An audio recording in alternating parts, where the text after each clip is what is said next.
자, 기출문제풀이. 오늘은 교재 54조 중개사무소 운영에 대한 부분입니다. 자, 이 부분은 지금 현재 중개사무소 운영에 대한 부분은요, 일단은 내용이 굉장히 방대하죠. 최소한 이제 7개 정도가 지금 출제되는데, 이 부분이 중개사무소에 대한 부분, 그래서 이제 사무소 관련해서는 설치 기준에 대한 부분, 그 다음에 이전에 대한 부분, 분사무소에 대한 부분, 또 게시에 대한 내용, 그 다음 명칭에 대한 내용, 광고도 들어가거든요. 그 다음에 간판 철거까지 들어가요. 그래서 여기서 이제 최소한 2개 정도 지금 출제가 되고 있는 형편이고요. 그 다음에 또 겸업에 대한 내용이 있어요. 겸업이 있고 고용인에 대한 내용이 있고요. 그리고 인장 등록도 있고요. 휴폐업도 있어요. 휴업 및 폐업 이게 있고요. 그 다음에 이제 중개계약에 대한 부분, 그리고 부동산 거래 정보망이 있죠. 이게. 그래서 일단은 여기 이제 2개 정도, 겸업 하나, 다음에 고용인 하나, 인장록 쉬었다 냈다 이러고요. 휴업, 폐업, 중개계약 정보망 하나. 그래서 이제 토탈 최소한 7개 정도 비중을 갖고 있는 부분입니다. 그래서 이 부분 문제 분량이 좀 많습니다. 그래서 오늘 전부 다 풀 수는 없고요. 그래서 일부 이제 겹치는 문제가 계속 반복되기 때문에 그 최근 문제를 위주로 해서 일단 풀어드리고 일단 진행을 하도록 하겠습니다. 그래서 우리 교재가 지금 현재 이게 사무소는 사무소 문제대로, 인장은 인장 문제대로, 휴폐업은 휴폐업 문제대로 봐야지만 이 문제집에 이제 의의가 있는데, 이게 이 회차별로 그냥 뒤죽박죽 돼 있어가지고 상당히 지금 문제 풀기가 굉장히 불편한데, 어쨌든 우리는 기출문제니까 이거 어떤 이유로 출제했는지 알아야 되거든요. 그렇기 때문에 일단은 사무소는 사무소별로, 다음에 휴폐업은 휴폐업별로 이제 쭉 찾아가면서 문제를 풀도록 하겠습니다. 자, 그럼 54쪽에 1번 문제, 사무소에 대한 문제가 먼저 나왔죠. 자, 30회 기출이었습니다. 보겠습니다. 중개사무소에 설치되기 관한 설명으로 틀린 것은 그랬어요. 1번. 개업공사는 그 등록관청의 관할구역 안에 한 개의 중개사무소만을 둘 수 있다. 맞죠? 13조 1항 조문이고. 2번. 개업공사는 천막 그 밖에 이동이 용이한 임시 중개시설을 설치해서는 안 된다. 그러죠? 이거 설치하게 되면 의무적 등록 취소에 1-1이에요. 다음 3번. 법인이 아닌 개업공사는 분사무소를 둘 수 없다. 그죠? 개인은 둘 수 없어요. 법인만 분사무소 둘 수 있고. 4번. 개업공사는 등록관청 관할구역 외지역에 있는 중개사무소를 중개할 수 없다. 이거 우리 업무지역이 전국이죠. 그러니까 등록관청 관할구역 외에 있더라도 그 중개사무소를 중개할 수 있죠. 그래서 4번 정답이고 5번입니다. 법인인 개업공사는 등록관청에 신고하고 관할구역 외 지역에 분사무소를 둘 수 있다. 맞죠? 자, 그래서 정답은 4번이었습니다. 쉽게 이해가 되고요. 자, 그럼 이제 사무소 문제 29회 문제를 풀어봐야 되는데 뒤로 넘어갈까요? 그래서 이제 쭉 넘기면 사무소 문제가 다시 11번 문제가 있습니다. 11번 문제. 사무소 이전에 대한 문제였어요. 사무소 이전은 거의 매번 출제합니다. 공유사업령상 개업공사가 중개사무소를 등록관청, 관할구역 외지역으로 이전한 경우에 관한 설명으로 틀린 것은, 자, 지금 조건이 관할지역 외로 이전했다고 지금 현재 조건 제시했죠.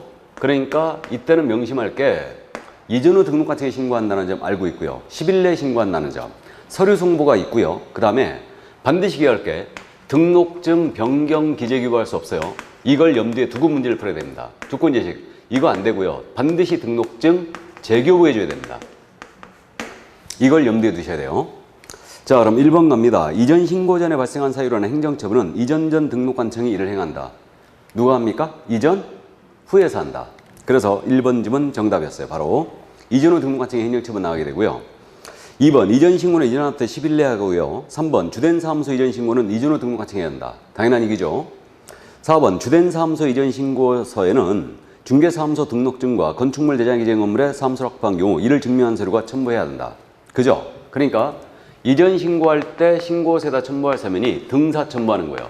등록증 원본과 사무소 확보 증명서를 첨부하는데 사무소 이전이니까 이때 사무소가 건축물 내 기재가 안 돼 있다면 대장 기재가 왜 지연되는가? 사유서 첨부해야 됩니다. 그 다음 5번 분사무소 이전 신고받은 등록관청은 이전 전 및 이전 후 분사무소 소지 관할 시군구청장에게 이를 지체 없이 통보해야 된다. 그러죠? 분사무소는 주된 사무소 등록관청에 들어가기 때문에 주된 사무소 등록관청이 분사무소 이전 전 이전 후에 지체 없이 모두 통보하게 되어 있습니다. 자, 그러면 이제 사무소 29회 때 문제를 봤고요. 그럼 이제 그 12번 문제가 광고에 대한 문제거든요. 그래서 이 광고 문제 지금 명칭 및 표시 광고 꾸준히 내고 있는데 옳은 것은 그랬습니다. 1번 공인인증서는 개설 등록을 하지 않아도 그 사무소에 부동산 중개란 명칭을 사용할 수 있다. 말도 안 되는 소리죠. 개공만이 부동산 중개, 공사사무소란 명칭을 쓸 수 있죠. 아닌 자가 쓰게 되면 1-1입니다. 2번 공인인증서 개업공사가 법령에 따른 5개 광물을 설치하는 경우 중개사무소 등록증에 표기된 개업공의 성명을 표기할 필요가 없다. 5개 광물은 간판을 얘기하죠. 성명 반드시 표기됩니다. 안 하면 100만 원 과태료예요. 자, 틀렸고요. 3번 법 제7638호 부칙 제6조 제2항 개업공사. 이자가 누구예요? 중개인. 중개인은 사무소의 명칭에 공사사무소란 문자를 사용해서는 안 된다. 그죠?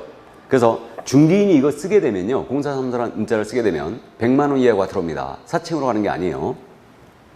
그럼 정답이고요. 4번 등록관청 규정을 위반한 사무소의 간판에 철거를 명할 수 있으나 법령에 의한 대집행을 할 수 없다. 등록관청, 대집행까지 할 수 있죠.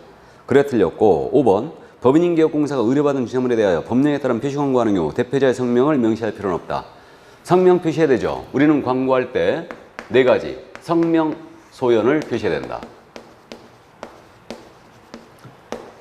개공의 성명, 법인은 대표자의 성명이고요. 그 다음에 중개사무소의 명칭, 중개사무소 소재지, 그 다음에 연락처를 광고할 때 표기하게 돼 있죠.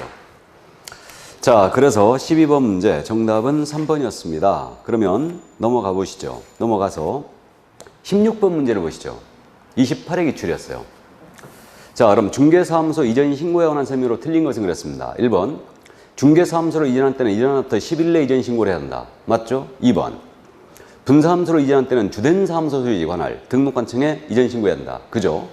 3번 분사무소 이전 신고하려는 법인인개업공사는 중개사무소 등록증을 첨부해야 한다. 자, 속지 말아야 되는데 지금 분사무소 이전 신고 들어가잖아요. 그럼 분사무소 이전 신고서에는 신고필증 원본을 첨부하는 거예요.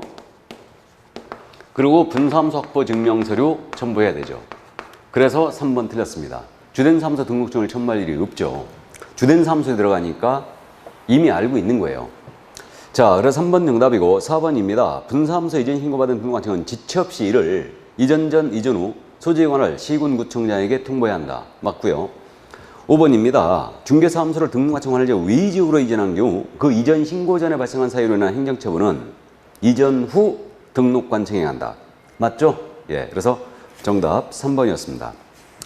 자, 그럼 넘어가시고요. 그 사무소에 대한 문제가 이제 20번 문제가 또 있는데 계속 반복되고 있네요. 그래서 20번 문제는 27회 기출이지만 여러분들이 풀어보시고, 자, 그 다음에 이제 23번 문제 보실래요? 27회 때 기출이었는데 명칭에 대한 문제였어요. 틀린 것은 그랬습니다. 1번 법인인개업공사는 그 사무소의 명칭에 공사사무소, 부동산 중개란 문자를 사용해야 한다. 맞죠? 법인과 공인인증서개공은 둘 중에 하나 다 쓸 수 있고요. 2번 개업공사는 5개 광물을 설치할 의무를 부담하지 않는다. 맞죠? 5개 광물 설치 의무는 없어요. 근데 설치할 때는 성명을 표기하게 돼 있죠. 자, 그래서 2번 맞고요. 3번 개업공사가 설치한 5개 광물에 인식할 수 있는 크기의 연락처를 표기하지 않으면 100만 원 이하의 과태료 부과 대상이 된다. 틀렸죠?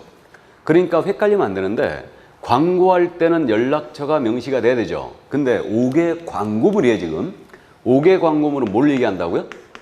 간판. 그걸 명심해야 돼요. 그러니까 광고하고 5개 광물하고 헷갈리면 안 되면서 이건 간판을 얘기하고 간판에는 연락처 표시할 의무가 없죠. 그래서 100만 원 이하의 과태료 부과한다. 틀렸죠? 연락처는 표시할 의무가 없어요. 그래서 3번 정답이고 4번 개업공사가 아닌 자가 그 사무소의 간판에 공사사무소 명칭을 사용하기 위해 등록관청 그 간판의 철거를 명할 수 있다. 맞죠? 아닌 자는 1-1이에요. 그럼 위법사무소의 간판에 대해서는 철거, 등록관청이 명할 수 있죠. 맞고요. 5번입니다. 개업공사가 아닌 자는 중개사물에 대한 표시 광고해서는 안 되죠. 그럼 역시 아닌 자가 광고해도 1-1입니다. 1년 이하 또는 1,000만 원의 벌금이죠. 자, 그러면 이제 사무소에 관한 문제가 26번 문제가 또 있는데 26번은 여러분들이 풀어보시기 바랍니다. 분사무소에 대한 내용이었는데 쉽게 풀 수 있을 거예요. 자, 그 다음에 또 넘어가시면 29번 문제 보시죠. 26회 기출. 공사운영상 등록관청 관할지역 외지역으로 중개사무소로 이전한 경우에 관한 설명을 드린 것은, 자, 외지역으로 이전했다고 그랬어요. 지금 또. 그러니까 사무소 이전에 대한 문제 아주 출제 잘하고 있다는 거 알 수 있죠.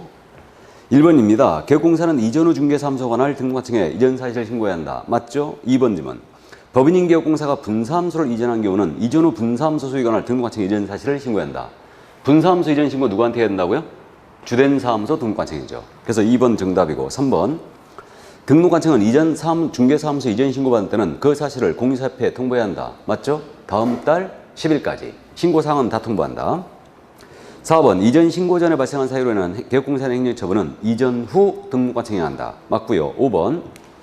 업무정지 중이 아닌 다른 개업공사의 중개사무소를 공동 사용하는 방법으로 사무소 이전할 수도 있죠.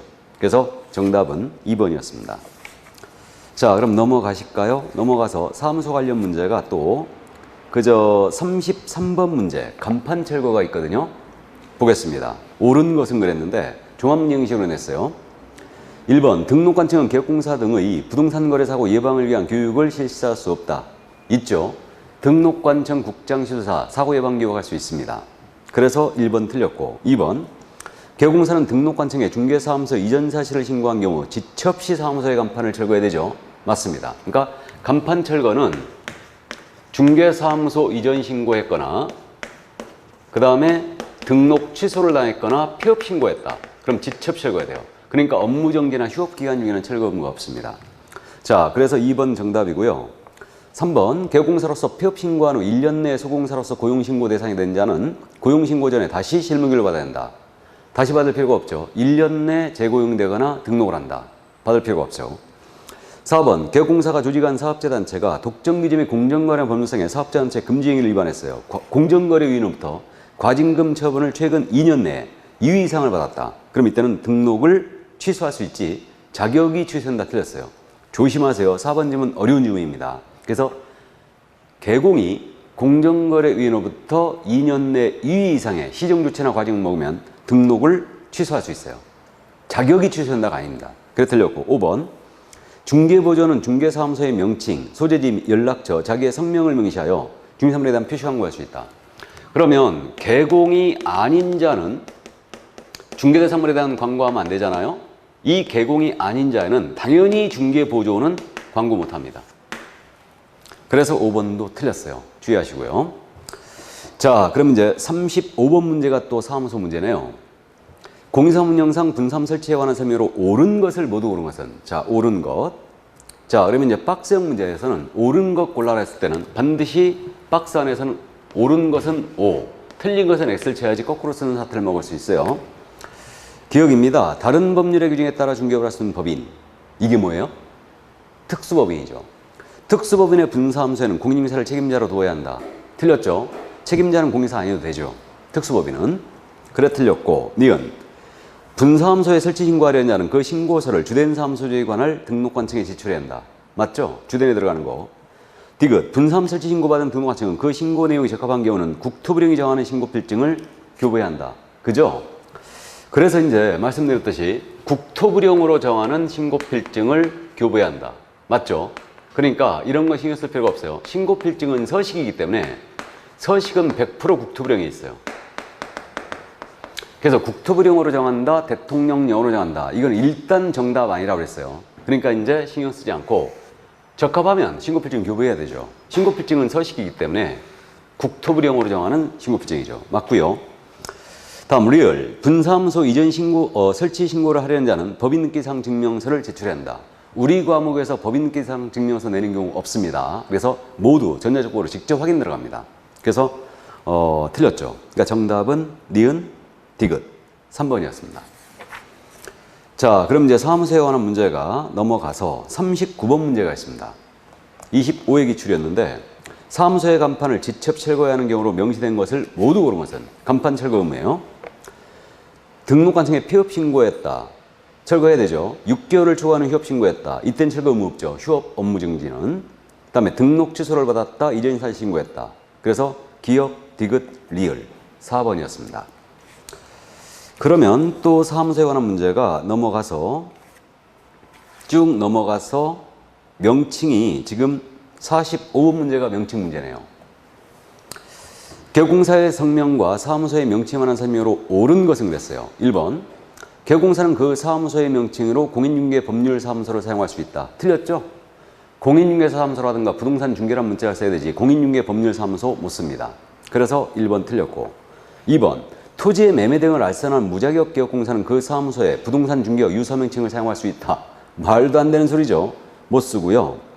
3번 개공사가 설치한 5개 광물의 성명을 거짓으로 표기한 경우는 500만 원 이하의 과태료를 부과한다. 개공이 명칭을 위반했거나 광고 위반했다. 100과 100만 원의 과태료고 4번 법인인 기업공사가 분사무소에 5개의 광물을 설치하는 경우 분사무소 필증 이제는 책임자의 성명을 그 광고물에 표기해야 되죠.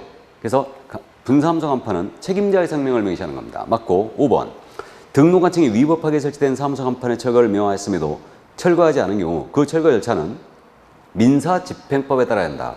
아주 치사한 질문이 나왔는데 만약에 철거 명령 나갔는데 불이행했다. 그럼 이때는 행정대집행법이지 민사집행법이 아니에요. 그래서 법 이름을 바꾸는 것은 아주 치사한 지문인데 행정대집행법에 의한 대집행할 수 있죠. 근데 민사집행법 여러분들이 공부하시죠? 어디서? 경매가 바로 민사집행법이에요. 자, 그래서 5번도 틀렸네요. 그럼 47번 문제가 또 사무소 문제인데 이건 여러분들이 확인해 보시기 바랍니다. 그 다음에 이제 50번 문제로 가보실래요? 이게 또 사무소 문제네요. 공인사업령상 중개사무소를 등록관청, 관할지구 외지역으로 이전하고 이를 신고한 경우 이에 관한 설명으로 옳은 것과 틀린 것을 바르게 표시한 것은 박스형 11개가 나온다고 그랬죠? 우리 과목이. 이 중에 OX 문제가 꼭 하나씩 내는데 지금 관할구역 외로 이전한다고 지금 조건 제시했어요. 그러면 변경 기재 교부할 수 없다는 걸 염두에 두라고 그랬습니다. 기억입니다. 개업공사는 이전한 날부터 10일 내에 이전 전 등록관청에 신고해야 한다. 틀렸죠? 이전 후고. 니은 이전 신고 전에 발생한 사유로는 개업공사 행정처분은 이전 전 등록관청에 일을 행한다. 이전 후에 사용하죠. 디귿 이전 신고받은 등록관청은 원래의 중개사무소 등록증에 변경사항을 기재하여 교부할 수 있다. 틀렸죠?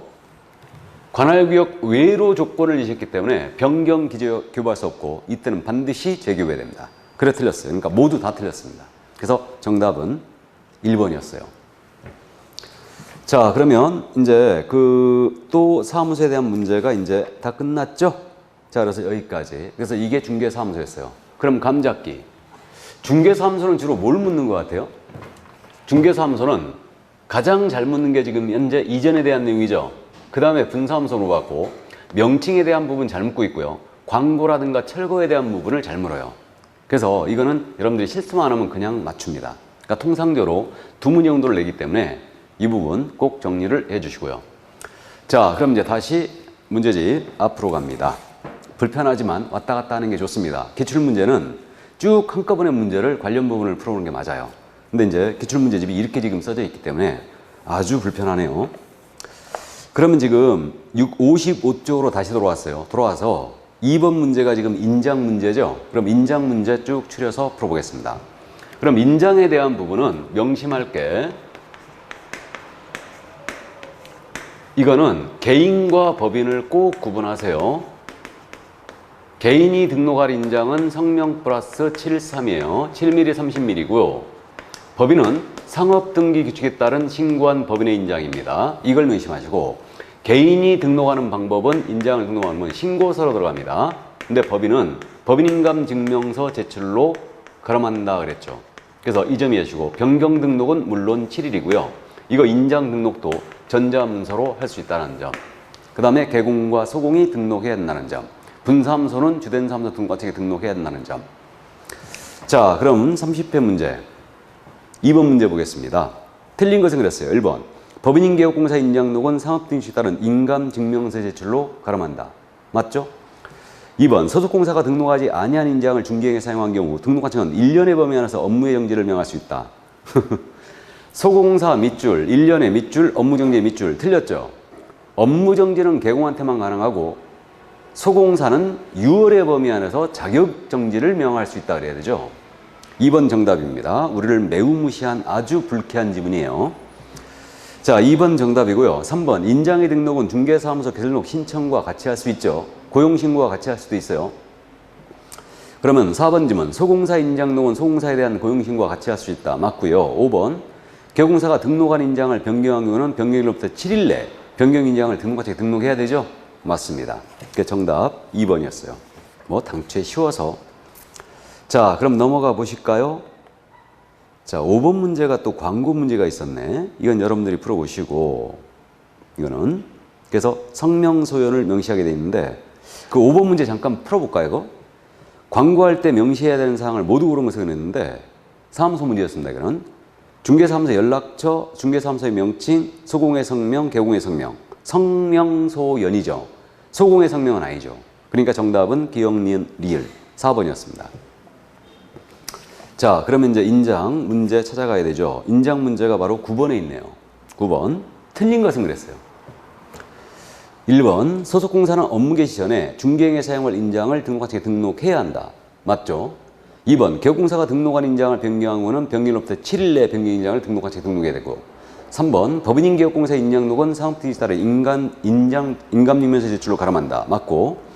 4번. 분삼 사용할 인장 이유는 상업등급에 따라 법인의 대표자가 보증하는 인장을 등록할 수 있다. 할 수 있다가 체크포인트예요. 하얀다 아닙니다. 5번. 법인이 분사무소에 사용하는 인장은 분사무소 소지관할 등록관청에 등록해야 한다. 어디다 해야 됩니까? 주된 사무소 등록관청에 해야 되죠. 5번 정답이었어요. 자, 그럼 또 넘어가시죠. 넘어가서 이제 인장에 관한 문제가 15번 문제가 28회 기출인데 계속 반복되니까 여러분들이 이건 풀어보시고, 그 다음에 또 인장 문제가요, 쭉 넘어가서 21번 문제 27회 기출을 보겠습니다. 틀린 것은 그랬어요. 1번. 개업공사는 업무를 개시하기 전에 중개행에 사용할 인장을 등록관청에 등록해야 한다. 맞죠? 2번. 소속공사가 등록한 인장을 변경한 후는 7일 내에 등록해야 되죠. 맞고. 3번. 소공사 인장의 크기는 가로 세로 각각 7, 3. 맞죠? 7, 3. 다음에 4번. 법인인 개업공사의 분삼 사용할 인장은 상업등급에 따라 신고한 법인의 인장으로만 등록해야 한다. 틀렸죠?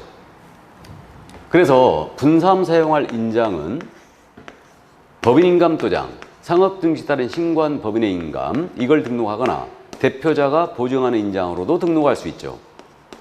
그렇기 때문에 틀렸어요. 정답이고. 5번. 법인인 개업공사 인장 등록은 상업등급에 따른 인감증명 제출로 가름한다. 맞죠? 아주 잘 내는 지문이네요. 인감증명 제출로 가름한다. 자, 그럼 넘어가시면 다시 또 이제 인장에 관한 문제가 지금 쭉 넘어가서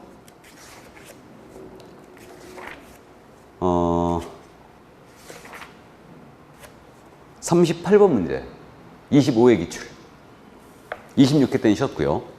옳은 것을 모두 고른 것을 했어요. 기업가입니다. 기업공사는 중개행에 사용할 인장을 업무 개시 전까지 등록관청에 등록해야 한다. 맞죠? 니은. 법인인 기업공사 인장 등록은 상업등급에 따라 인감유치에서 가름한다. 맞죠? 디귿. 분삼 사용할 인장으로는 상업등급에 따라 법인의 대표자가 보증한 인장을 등록할 수 있다. 맞고. 리을. 등록 인장을 변경한 경우는 기업공사는 변경일로부터 10일 내에 변경 인장을 등록관청에 등록해야 한다. 10일이 아니고 7일. 전형적인 지문. 그래서 3번 정답이었습니다. 자, 그럼 인장 문제 또 넘어가서 42번이 있는데 이 문제는 여러분들이 풀어보시기 바랍니다. 이거는 계속 반복되니까요. 자, 그리고 이제 넘어가서 또 지금 인장 문제가 이제 52번이 또 있거든요. 52번도 자꾸 반복되니까 여러분들이 풀어보시기 바랍니다. 그래서 인장에 관한 문제. 그럼 인장은 저는 개인적으로 올해는 지금 쉴 걸로 보여요. 원래 이거 매번 출제하던 게 아니었거든요. 근데 이제 최근 시험은 계속 냈기 때문에 올해는 한 템포 아마 쉬지도 않을까. 근데 여러분한테 내는 게 좋아요. 낼 때 이제 쉽게 맞출 수 있으니까 걱정 마시고요. 자, 그럼 다시 앞으로 갑니다. 다시 앞으로 가서 이제 교재 55쪽으로 돌아왔어요. 3번 문제가 겸업 문제예요. 그럼 겸업은 지금 현재 매번 출제합니다. 내는 게 계속 정해져 있다는 걸 느낄 거예요. 특히 법인의 업무. 그러니까 우리 중개법인은 토탈 7가지만 허용이 돼 있는데 중개업 외에 6가지 업무가 관상차분 경이죠. 암기해야 됩니다. 이거 연습장에 한번 꼭 써봐야 돼요. 주택 및 상가에 대한 관리대행, 주상. 그러니까 농업용 창고시설 안 되고요. 분양대행 있잖아요. 그러니까 대행이 들어가면 주상만 낸다. 토지 분양 대행 그러면 안 되는 거예요. 그 다음에 상은 상담이죠. 부동산에 대한 상담업, 컨설팅 할 수 있고요. 차는 프랜차이즈업이에요. 이거는 개공 대상이라는 걸 꼭 명심해야 돼요. 공인중개사, 창업을 준비인 공인사 대상으로 안 되고요. 그 다음에 경공매 알선 대리할 수 있고 이사 관련 용역에 알선을 할 수 있죠. 직접 이사업체, 도배업체를 운영할 수는 없습니다. 그래서 이게 바로 이제 겸업으로서 꼭 암기를 해야 될 사항입니다. 법인이 겸업을 위반하면 의무적 등록 취소. 이건 중개업이 모두 아니에요. 공인인산 개공 모두 할 수 있고요. 중개인은 경공매만 안 되는 거예요. 자, 그럼 3번 문제 갑니다. 전형적인 문제인데 경업을 할 수 있는 것을 모두 고른 것은 법인인 개공이. 자, 갑니다. 상업용 건축물이 주택에 분양대행, 주상 분양대행 할 수 있죠. 니은 부동산 이용개발 거래 상담, 부동산 상담 할 수 있고, 디귿 기업 공인인사 대상. 이게 체크포인트죠. 중개업의 경영기법, 경영용 제공 할 수 있고요. 리을 중개 의뢰는 의뢰에 따른 도배이사업체의 소개 등 주거이전에 부수되는 용역의 알선, 용역의 알선. 이게 체크포인트죠. 모두네요. 그래서 지금 우리 박스형 중에서 11개 중에서 모두가 나오는 경우가 한 문제씩 꼭 나오는데 작년 시험에서는 2개가 나왔어요. 모두가 나오는 경우가 의외였습니다. 모두가 나오면 엄청 찝찝하다 했습니다. 자, 그럼 겸업 문제가 또 어디 있냐면 넘어가서 8번 문제가 겸업이네요. 29회 기출이었어요. 법인인 개업공사가 겸업할 수 있는 업무를 모두 고른 것은 다른 법률에 따라 규정은 고려하지 않는다. 특수법인 제외한다는 얘기예요. 그럼 주택의 임대관리 등 부동산 임대업 그랬죠. 임대업이 불가하죠. 임대차 관리를 할 수 있어요. 관리 대행을 할 수 있을 뿐이지 임대업은 직접 못한다. 그래서 기억 X. 니은 부동산 이용 개발하는 상담 할 수 있죠. 컨설팅이고. 디귿 중개 의뢰인의 의뢰에 따른 주거 이전에 부수되는 용역의 제공. 자, 장난쳤는데 용역의 제공 그랬죠. 용역의 알선을 수행할 수 있어요. 속으면 안 됩니다. 그러니까 용역의 제공 못한다. 직접 운영하는 건 안 된다. 그래서 X고, 리을 상업용 건축물의 분양대행, 대행에 들어가면 주상만 되는 거예요. 그러면 리을 되고요. 미음 국세징수법에 의한 공매대상 부동산의 입찰 신청에 대리 할 수 있죠. 경공매 알선 대리 할 수 있습니다. 그래서 미음 가능하죠. 그러니까 가능한 것은 니은, 리을, 미음. 정답 5번이었습니다. 풀만하시죠? 자, 그러면 이제 넘어가십니다. 넘어가서 이제 겸업 문제가 또 어디 있냐면 14번 문제, 28회 기출이네요. 법인인개업공사가 중개업과 겸업할 수 있는 업무가 아닌 거라고 그랬어요. 자, 주택 임대 관리할 수 있죠. 부동산 개발 상담할 수 있죠. 토지 분양 대행은 안 되죠. 그래서 3번 정답. 4번 개공 대상으로 한 중개업 경영기법 제공. 5번 주거 이전에 부수는 용역의 알선 할 수 있습니다. 정답 4번이었어요. 3번이었습니다. 자, 그러면 또 넘어가서 겸업이 또 어디 있느냐. 뒤로 쭉 넘어가서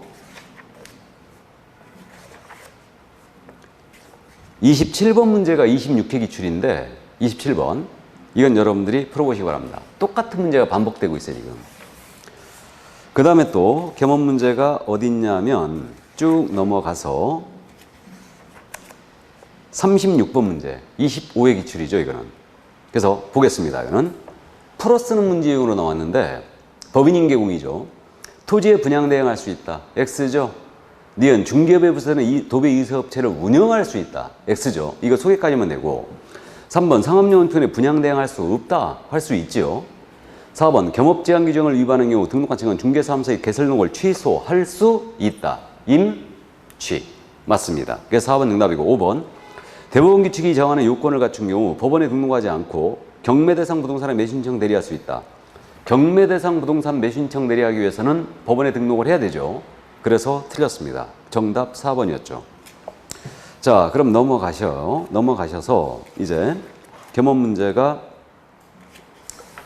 46번 문제가 있네요. 24회 기출이었어요.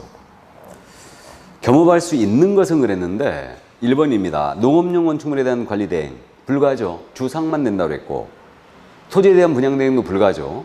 3번 개업공사가 아닌 공인중개사를 대상으로 한 중개업 경영기법 제공 안 되죠. 불가고 4번 부동산 개발 상담 할 수 있죠. 다음에 5번 의뢰인의 경매대상 부동산을 취득시켜야 하여 개업공사가 자신의 이름으로 직접 매수 신청한다. 안 되는 거죠. 대리는 할 수 있는데 직접 매수 신청하는 건 안 됩니다. 그래서 정답 4번이었어요. 자, 그러면 이제 24회 문제를 받고 겸업 문제로서 23회 문제가 하나 있을 텐데 그 문제가 없네요. 그 문제는 안 실었네. 자, 그래서 겸업을 다 풀어봤어요. 그럼 감 잡히세요? 겸업 문제는 이거 안 되는 걸 위주로 기억하면 되죠. 그러니까 주상만 되고 대행자 들어가면 부동산 상담이고 개공 대상이어야 되고 그다음에 경공내 알선들이 할 수 있고 이사 관련 용역의 알선이다. 직접 이사업체 도배업체는 못한다. 그래서 이제 이 정도만 기억하시면 충분히 맞힐 수 있습니다. 자, 그러면 이제 다시 앞으로 갑니다. 이제 56쪽으로 가서 56쪽에 4번 문제. 이건 고용인에 대한 문제였죠.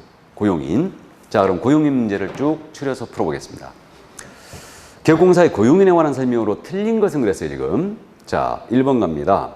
중개보존의 업무상에는 근로고용 개공사로 본다. 15조 2항 조문대로 냈죠. 본다. 맞고요. 2번 개공사는 중개보존과의 고용관계 종료된 때는 고용관계 종료날부터 14일 내에 등록과체 신고한다. 며칠? 10일이죠. 그러니까 정답 2번이고 3번 중개보존이 중개업무 관련된 행위를 하면서 과실로 거래 당사에게 손해를 입힌 경우 그를 고용한 개업공사뿐만 아니라 중개보조원도 손해배상 책임이 있다. 연대할 책임이 있죠. 맞습니다. 다음 4번 질문. 개업공사가 소속공사를 고용한 경우는 개업공사 및 소속공사의 공인유사증 원본을 중개사무소 안에 게시해야 된다. 맞죠? 5번 중개보존의 고용신고는 전자문서에 의해 할 수도 있다. 그죠? 그래서 종료신고도 전자문서로 할 수 있죠. 그게 정답 2번이었습니다. 그래서 이제 주로 고용인은요, 그겁니다. 이 고용인에 대한 부분은 소공사와 중개보존이 있는데 주로 고용신고는 언제까지 해야 돼요? 교육을 받도록 하는 고용신고는 업무 개시 전이죠. 근데 고용관계 종료신고 있지 않습니까? 이건 며칠 내에 한다? 10일 내에 한다. 둘 다 전자문서 되고 나머지는 이제 이들의 업무상의 행위로 인한 개공의 책임이에요. 그래서 이들의 업무상에는 개공의 행위로 간주하기 때문에 직접 손해배상 책임을 부담하게 됩니다. 그래서 일단 그 정도 이제 감을 잡아 두시고요. 나머지는 뭐 쉽게 풀어낼 겁니다. 소공이나 중개보조원, 소공은 중개업무 수행할 수 있고 보조는 못하고 소공은 품위 지켜야 되고 그 다음에 보조는 그런 의무가 없고 소공은 인장록 해야 되고 보조는 그런 의무가 없고 소공은 중개행위했다면 확인설명서나 거래계약서에 서명 및 날인해야 되고 보조는 그런 의무가 없고요. 이런 것들. 자, 그러면 이제 고용인 문제 찾아봐야 되죠. 넘어가서 고용인 문제가 우리 그 교재 지금 쭉 넘어가서 13번 문제가 있네요. 28회 기출. 공사운영상 개업공사의 고용인에 대한 신고에 대한 설명으로 옳은 것은 1번이에요. 소속공사에 대한 고용신고는 전자문서에 의해 할 수 있다. 맞네요? 정답. 2번 지문. 그래서 이제 시험에서 1번의 정답 나오면 엄청 반갑습니다. 확실하게 1번 나왔기 때문에 이건 안 읽고 시험에서는 넘어가야 되는 거예요. 근데 우리는 연습이니까 풀어보는 겁니다. 2번 중개보존에 대한 고용신고받은 등록가칭은 시도의사에게 그의 공사의 확인을 요청해야 한다. 지금 보존에 대한 고용신고죠. 웬 자격 확인 요청? 틀렸습니다. 소공사 고용신고 받았을 때 자격 확인을 요청하는 거죠. 3번 중개보존은 고용신고 전 1년 이내 실무교육을 받아야 한다. 보조원은 직무교육이죠. 실무교육이 아니고. 4번 개업공사는 소속공사와의 고용관계 종료된 때는 고용관계 종료날부터 30일 내에 등록과체 신고해야 한다. 10일이죠. 틀렸고. 5번 외국인을 소공사로 고용신고하는 경우는 그의 자격을 증명한 서를 첨부해야 한다. 아니죠. 고용신고할 때 어떠한 서류도 첨부하지 않는 거예요. 단 외국인인 경우는 결격사유 미 해당 서류를 첨부하게 돼 있죠. 그래서 이제 그 점을 이해해 두시고요. 자격증은 역시 첨부하지 않습니다. 직접 확인 요청 들어가요. 자, 그러면 13번 1번 정답이었고요. 이제 또 고용인 문제가 넘어가서 어디 있을까요? 22번 문제. 27회 기출이에요. 틀린 것은 그랬는데 중개보조는 공인중개사가 아닌 자로서 개업공사에 소속되어 중개사물에 대한 현장 안내 및 일반 서무 등 개업공사의 중개업 관련된 단순 업무를 보조하는 자이다. 맞죠? 용어의 정의였고 2번 중개보조는 고용관계 종료된 날부터 7일 내 등록과체에 시사서를 신고해야 한다. 7일이 아니고 10일. 3번 중개보조는 인장 등록 의무가 없죠? 4번 개업공사는 중개보조를 고용한 경우 등록과체에 신고할 의무가 있다. 그죠? 업무 개시전까지 해야 되고 5번 중개보조는 업무상에는 그를 고용한 개업공사행위로 본다. 맞죠? 그래서 정답 2번이었어요. 자, 그럼 이제 고용인 문제 또 찾아봐야 되죠. 넘어가서 28번 문제. 이게 바로 26회 기출이었네요. 옳은 것은 그랬어요. 또 28번 1번 소속공사에 대한 고용신고받은 등록가칭은 고용공사 자격 발급을 발급한 시도회사에게 그 자격 확인을 요청해야 한다. 맞죠? 그렇기 때문에 재직증사본을 첨부하지 않는 거예요. 2번 지문. 개업공사가 소속공사를 고용한 경우 그 업무 개시 후 10일 이내에 등록관청에 신고해야 한다. 업무 개시 전까지 신고해야 되죠. 3번. 소속공사는 고용신고 전 1년 이내 직무교육을 받아야 한다. 실무교육이죠. 4번. 중개보조원의 업무상에는 그를 고용한 개업공사 행위로 추정한다. 추정이 아니고 간주한다죠. 본다 그랬으니까 틀렸고. 5번 지문. 중개보조원의 업무상 과실로 인한 불법행위로 의뢰인에게 손해 입힌 경우 공인인증사가 손해배상 책임을 지고 중개보조원은 그 책임을 지지 않는다. 개공이 책임을 지는 건 맞죠. 중개보조원도 직접 행위해서 책임지죠. 그러니까 연대하에 같이 책임집니다. 그래 틀렸죠. 자, 그래서 정답은 1번이었습니다. 자, 그러면 고용인 문제 또 찾아갑니다. 뒤로 넘어가서 고용인 문제가 37번 문제. 이게 바로 25회 기출이었네요. 옳은 것은 그랬어요. 1번. 개업공사인 법인의 임원은 다른 개업공사의 중개 보조원이 될 수 있다. 이중섭 금지죠. 임원도. 그러니까 안 됩니다. 2번. 중개보조원의 업무상의는 그를 고용한 개업공사행위로 보지 않는다. 본다죠. 우리를 매우 무시한 불쾌한 지문이고. 3번. 중개보조원은 중개사물의 확인 설명서에 날인할 의무가 있다. 날인할 의무 없죠. 4번. 개업공사는 중개보조원과의 공개가 종료된 때는 종료된 날부터 1월 내 등록관청 신고한다. 1월이 아니고 10일. 다음에 5번. 중개보조원의 업무상의가 법령을 위반하도록 중개보조원에게 업무정지 처분을 명할 수 있는 규정은 없다. 그죠? 그러니까 업무정지 위반 행위를 중개보조원이 하면 개공이 업무정지를 먹는 거예요. 그래서 5번 정답이에요. 업무정지는 개공만이 맞을 수 있죠. 자, 그러면 이제 넘어가십니다. 넘어가셔서 고용인 문제가 어디 있을까요?